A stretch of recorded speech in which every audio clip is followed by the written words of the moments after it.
Hello Model Railroaders, I'm Dave, welcome back to the layout. Not a whole lot's gone on in the last, what has it been, about 2.5 months since I've posted a video, but I'll summarize what has occurred in that time now.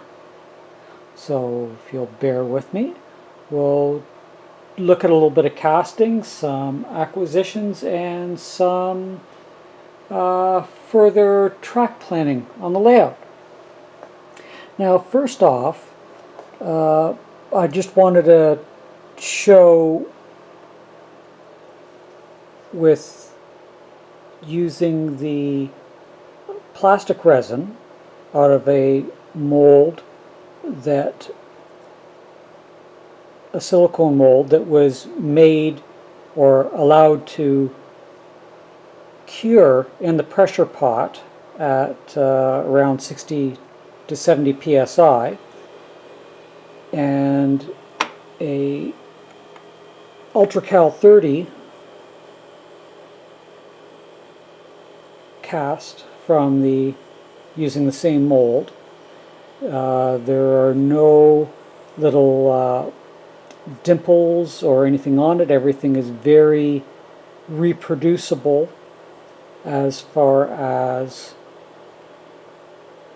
what was originally the mold was made of, and recast into with these two mediums. Now, using a mold that has not been allowed to cure under pressure was this one with a couple of loads, a tarp load and a wood load, and I did them in the plastic resin, and you can see the little dimples on the surface, hopefully. And this was allowed to cure in the pressure pot. So hopefully that's picking that up. It's hard to see on the viewfinder, but you can see all the little spiked dimples in the surface. Now overall, the reproduction of the wood load for a flat car is very good. It's just a matter of just cleaning up the dimples. Now there was one little bubble, as you can see right there by my thumb, and that occurred during the solidification because I had placed a bit of clear plastic, such as not this piece, but such as this piece, and this is just from a page protector that got cut up over top of the, actually it is from this one, over top, and the entrapped air went to the one corner of that mold and formed that bubble, which once painted will be irrelevant. And that was because I ran out of the resin, as you can see by the cupped nature of the base, and the mold did not overflow. What I usually try and do is put the plastic down when the interior liquid is just slightly above the top of the mold, and put the plastic down in a motion going from one side to the other to push the plastic out kind of into a thin film, as you can see in the refuse pile here, so that any air can be pushed out the bottom, and in that case I didn't have enough. I want to show you two tanks, and again there's a more predominant air bubble dimple in the mold that under pressure the resin was forced into that void. But using the plastic, and hopefully it'll backlight well, you can see that raised flange on the manway cover, I guess it would be called. And in comparison, I guess I didn't do one in plaster, but you can see how the raised on this one, part of it was broke away in the UltraCal 30 plaster. So there are benefits to using, and this is the same one as was the plaster one that I just showed you, same out of the same mold, and it is intact. So there is benefit of utilizing the liquid plastic resin for making casts in certain circumstances. I'm not seeing any difference in a side-by-side comparison between the UltraCal 30 and the plastic resin coming out of the same mold for this particular item. The same would be for this load item. There's not really anything that would break off in comparison to the UltraCal 30 being cast. So some items could be chosen in that manner, such as this wood load. Again, there's some of the voids where the air bubbles that were in the silicone have collapsed and the resin has moved in, but you can see the end detail on the plastic resin that picked up from the original, from the silicone mold. And I'll just grab one randomly. That one is not bad, but it had an air bubble because this was not put under pressure,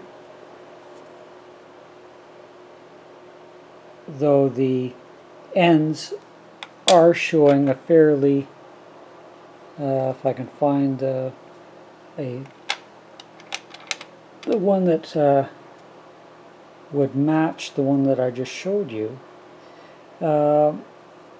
This isn't bad.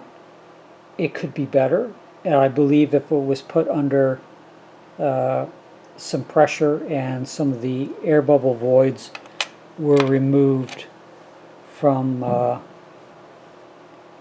that. But the UltraCal 30 definitely is picking up the mold detail, as shown by the bark striations in comparison there. And again, the other two types of log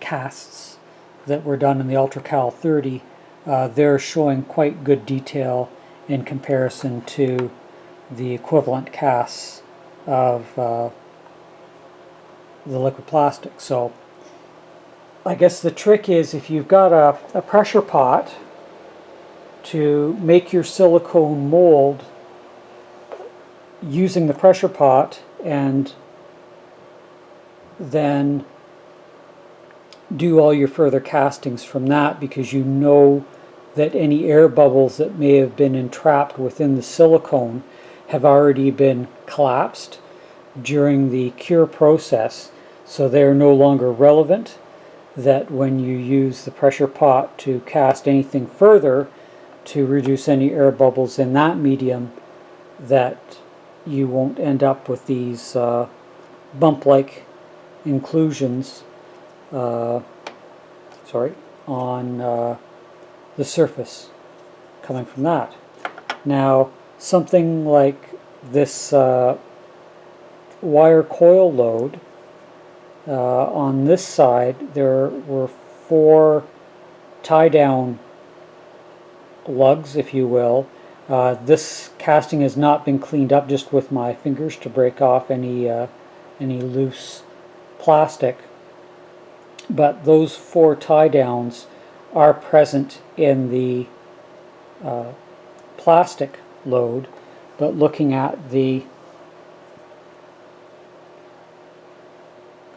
cast from the UltraCal 30, they were too fragile, and only 2 actually survived the casting process, or I should say the demolding process. And again, this one was done not with pressure, because you can see the divot of the air bubble there and on some of the surface of the cast. So overall, each medium has its own pluses.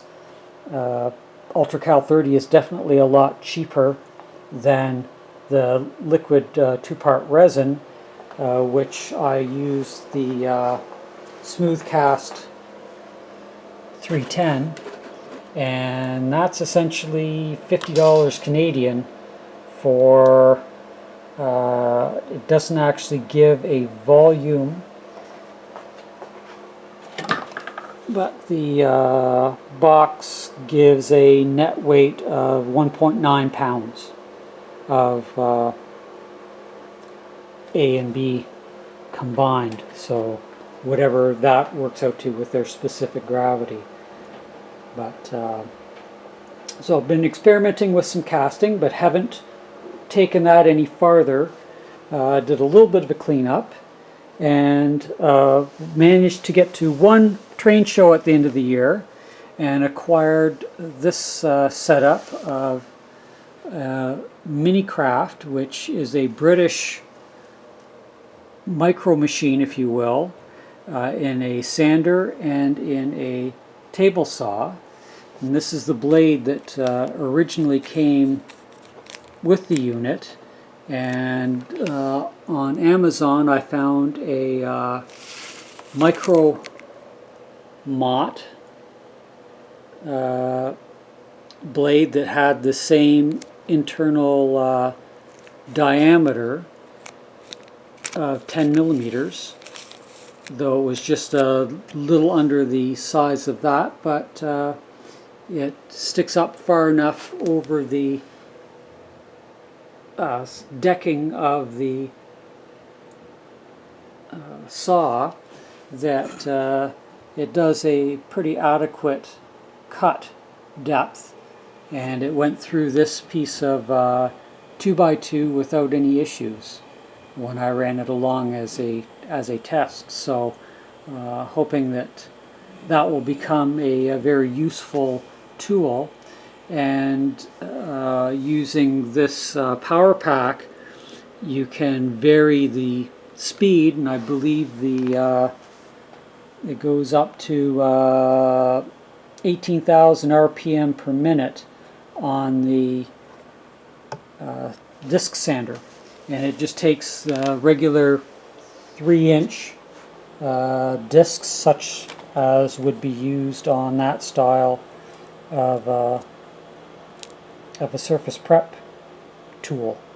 So which are, this came from Princess Auto. However, these 3-inch discs that have the loop and hook for use with, I guess they have the loop and this has the hook. But they're available off of Amazon. I think it's something like 100 discs in various grits for around $20. So overall, I'm hoping that will be a very useful tool, though I did find when I tried to sand this piece down that the plastic resin really clogs the filter that came with it. I don't know if it was just a very fine filter, but even using the rubber that they sell to clean out the surface of the disc, it did not was not completely successful. Now, moving on, I was finally able to get some cork, And need to deal with track plans for that chemical manufacturing plant that will go up in this area. That will come off of this turnout here, and then I'm going to use one or possibly two curved turnouts to get 3 lines, possibly. I've got to do some figuring on how the orientation of the buildings will go, and a little tank farm, which is why I wanted to generate some more tanks from upright tanks from the casting process. And I did acquire quite a while ago this couple of these Volmer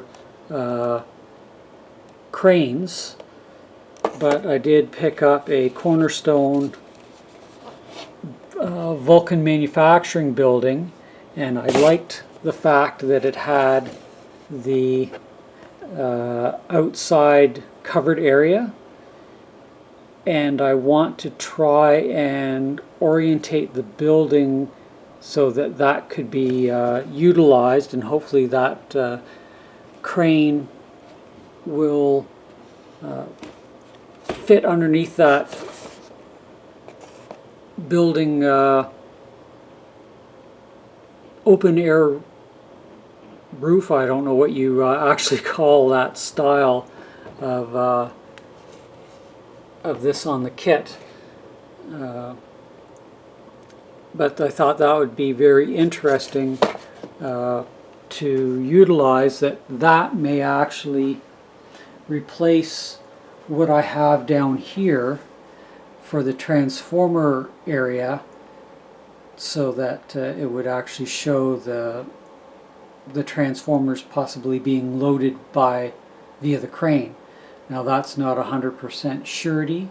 I may utilize that building elsewhere, and coming into this area, the intent was to come off of that turnout, and you can see I've just kind of laid the track down just to kind of try and figure how things need to go, so that I could run a line down the side of that incline, and also to follow the curve around to run a line parallel to the secondary main line leading into the bridge and continuing on down. I'm not 100% sure what industry may go down here at the moment, and even if I will do a little city block or city blocks in this area or not. I just haven't decided on how that will all come together yet. But I was wanting to be able to back a building. I think that would be a little more of an interesting challenge in staging and picking up cars from a building where the track is sandwiched between the building and the riser. And this one down the front here will be, could even potentially be a shared track between multiple buildings that will be backing up against the track, kind of in the more industrial section of whatever town I may decide to utilize in this area.